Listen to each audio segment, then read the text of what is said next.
You know how telling stories, sharing stories with a friend deepens your relationship?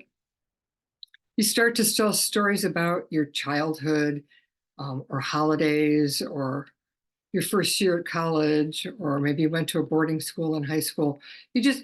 Over time, you share stories, and you probably start the relationship by sharing stories. That's how we share ourselves, right? We talk about our experiences.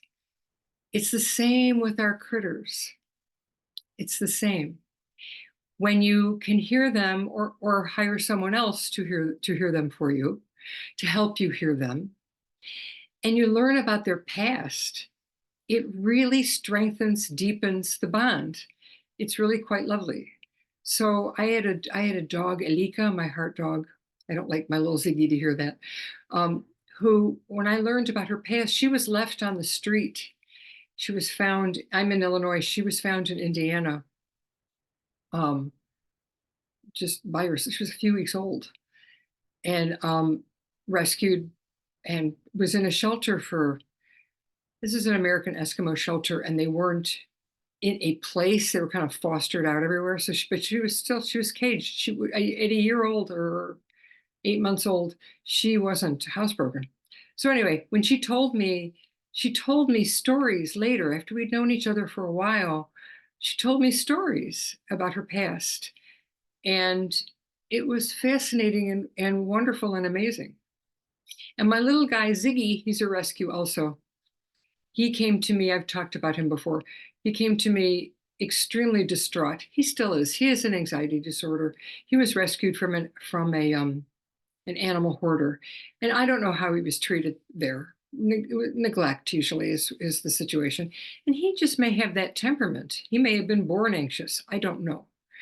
But he asked to come live with me, which is why he's here. And we I mean, I loved him. I took care of him. He needed a tremendous amount of care when he first came, because he would have PTSD attacks where he would just freeze. He hasn't had one of those for a while, but it was tough going. And I asked him about his past, and he refused to talk about it. He told me about a family that he'd lived with, but then there was this gap. But what about he would not tell me. And I asked twice. I just thought it would help me understand, how to care for him. He wouldn't tell me. And it was over a year later. It might have been two. He's been with me 6 years. He told me. He told me what it was like. And and then a friend of mine who's taken my classes some years later, he told her a few things about it too, and they matched. I had never told her, shared. So, but learning what that experience had been like and what frightened him about it, and just how it was, it deepens your relationship, as you can imagine. So I'm just saying this as encouragement to you. Oh, my horse, my heart horse, Nikos, learning about his past it was thrilling and amazing. Things that he could tell me, which then led me to other places to get, papers and stuff. But he started me on the journey of finding out more about him. So it's cool. So I'm just planting that in your brain if you're thinking about maybe hiring a communicator or learning. I teach animal communication. I'm going to, down below in the description, you're going to find a link to my classes and other stuff about animal communication.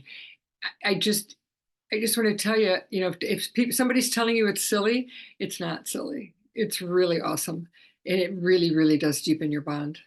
So that's it for today. I'm Pam Sorellis, Winged Horse Healing, and I'll talk to you again soon.